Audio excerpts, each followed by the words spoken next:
जय हिंद साथियों। बिहार स्टेट जिस तरीके से लेट होते जा रहा है, 2019 गुजरा, 20 गुजरा, अब 21 भी गुजर जाएगा। यानी लगातार लापरवाही का शिकार होता हुआ बिहार स्टेट, और इससे है हतप्रभ है।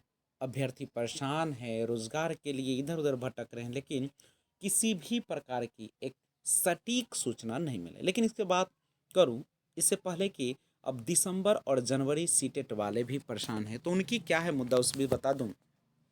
आप सभी को पता है कि उनका जो विशेष मांग था छठे चरण में बहाली का, वो तो अब पूरा नहीं होता दिख रहा। लेकिन अब जो सातवीं चरण की बात की जा रही है, तो चूंकि सातवीं चरण एस टी टी 2019 वाले के लिए यानी माध्यमिक और उच्चतर माध्यमिक है, लेकिन अ, दिसंबर और जनवरी वाले को उसमें शामिल करने के बारे में भी हमारे शिक्षा विभाग लगातार बातें कर रही हैं। और आप सभी को पता है कि अभी तक 2017 के बाद कोई टेट एग्ज़ाम नहीं हुए। तो अगर टेट एग्ज़ाम हो जाते तो उसके बाद बहाली की संभावना यानी शामिल करने की संभावना तो बढ़ ही जाती है। लेकिन अगर नहीं भी होता है तो भी जिस तरीके से ये मुद्दा उठ रहा है, और जो मंत्री लोग कह रहे हैं कि उसमें प्राथमिक प्लस माध्यमिक और उच्चतर माध्यमिक की भी बहाली की जाएगी सातवें चरण में, तो ये तमाम चीज़ें आ रही है।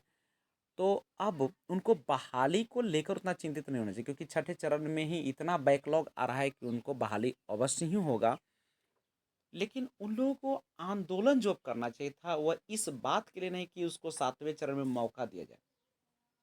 उनको इस बात के लिए करना चाहिए था आंदोलन कि जितना जल्द हो सके, यानी सातवें चरण की प्रक्रिया कितनी जल्द हो सके उतना ज़रूरी है।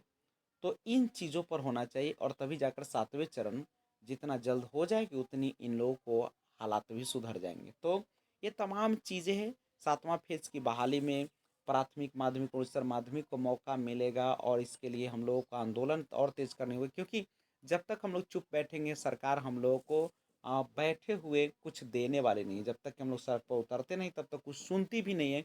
तो सातवां चरण अब तो इस साल होने से ही रहना, क्योंकि छठे जिस तरीके से 2011 वाले को समय दे दिया गया अब फिर से अप्लाई करने का, और फिर से उसको दिसंबर तक ज्वाइनिंग का, तो अब 2021 भी निकल गया। अब 2022 में हम लोगों को एक ध्यान रखना है कि क्या किया जाए कि जल्द से जल्द बहाली की प्रक्रिया हो सके। तो आज बस इतना ही। जय हिंद।